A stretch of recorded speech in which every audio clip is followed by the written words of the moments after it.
8h50, Stéphane Ravier, l'invité de France Bleu Provence matin. Sénateur maire Front National des 13e et 14e arrondissements de Marseille. Stéphane Ravier, vous êtes donc candidat aux législatives dans la 3e circonscription, là où vous êtes actuellement élu en tant que maire de secteur. Vous aviez dit d'abord que vous ne seriez pas candidat à ces législatives. Pourquoi est-ce que vous avez changé d'avis ?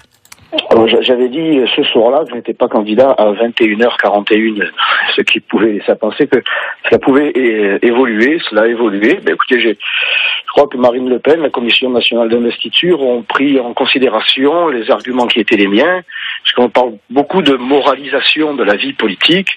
Eh bien, j'ai expliqué la situation de cette circonscription qui voulait que les principaux adversaires, qui seront donc les miens, eh bien, sont tous représentants d'un système qui a mis ce territoire et ses habitants à genoux. Les représentants à gauche d'un système Andrieux ou d'un système Guérini, et même à droite où d'anciens adjoints du candidat LR affirment qu'ils pratiquent les mêmes méthodes que Madame Andrieux. Alors pour mettre un terme à ces méthodes, à cette politique, encore une fois, qui a entraîné ce territoire et ses habitants dans d'extrêmes difficultés, eh bien j'ai considéré que ma candidature était la mieux placée pour tourner définitivement la page. Tout ça donc vous a incité à vous lancer dans cette bataille des législatives. En 2012, il faut se souvenir que vous aviez perdu les législatives pour quelques centaines de voix. Vous êtes confiant cette année, malgré l'émergence assez spectaculaire d'En Marche et de son parti, La République En Marche, pour ces élections ? Oui, bien sûr, je suis très confiant. Contrairement à ce que peuvent affirmer certains, la partie est loin d'être gagnée.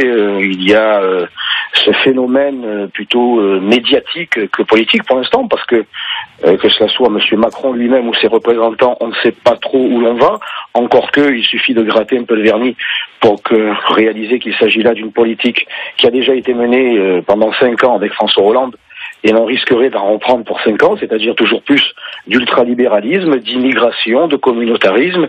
Eh bien, sa candidate totalement inconnue, qui vient de présenter sa candidature dans les dernières heures, je ne sais pas si elle est vraiment motivée pour venir dans nos quartiers, eh bien, écoutez, nous affronterons ce phénomène médiatique avec un bilan d'action sur le terrain, avec un candidat que je suis qui vit sur ce territoire, qui le vit, qui le ressent, qui en est imprégné, encore une fois, face à des candidats d'un vieux système et d'une candidate d'En Marche qui, manifestement, débarque là sans trop savoir où elle met les pieds. L'élu Front National Stéphane Ravier, candidat aux législatives dans la 3e circonscription des Bouches-du-Rhône à Marseille.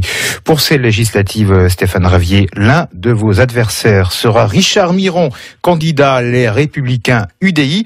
Écoutez un peu ce qu'il a à vous dire. Il a été obligé de démissionner de la région parce qu'il cumulait ses mandats.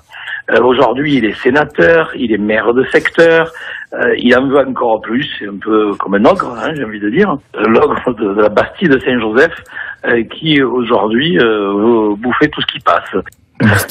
Stéphane Ravier, si vous êtes élu député, quel mandat est-ce que vous allez abandonner ?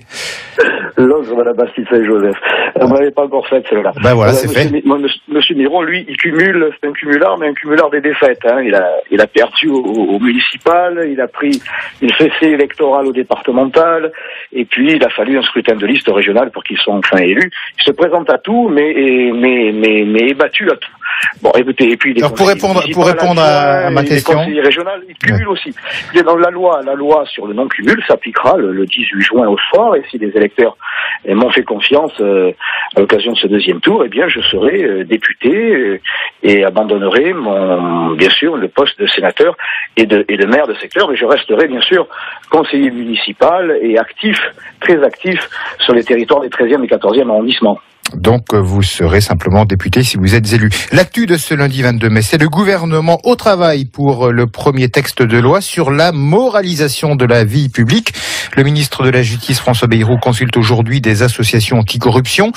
Stéphane Ravier, à l'heure où les Français réclament plus d'éthique dans la vie politique, c'est le genre de loi qui peut difficilement être critiqué. Oui, bien sûr, c'est une nécessité absolue, comme il y a des priorités, et d'autres priorités, le chômage, la pauvreté, l'insécurité, le communautarisme, le terrorisme, qui frappent les Français, qui les ont frappés, qui peuvent encore les frapper demain, y compris à Marseille. Il y a tout un panel de priorités. Et bien, dans cette 3e circonscription, la moralisation elle est urgente, avec les candidats Guérini, les candidats Andrieux. Les électeurs peuvent déjà, les 11 et 18 juin, mettre un grand coup de balai sur cette 3e circonscription. Merci Stéphane Ravier, bonne journée à vous.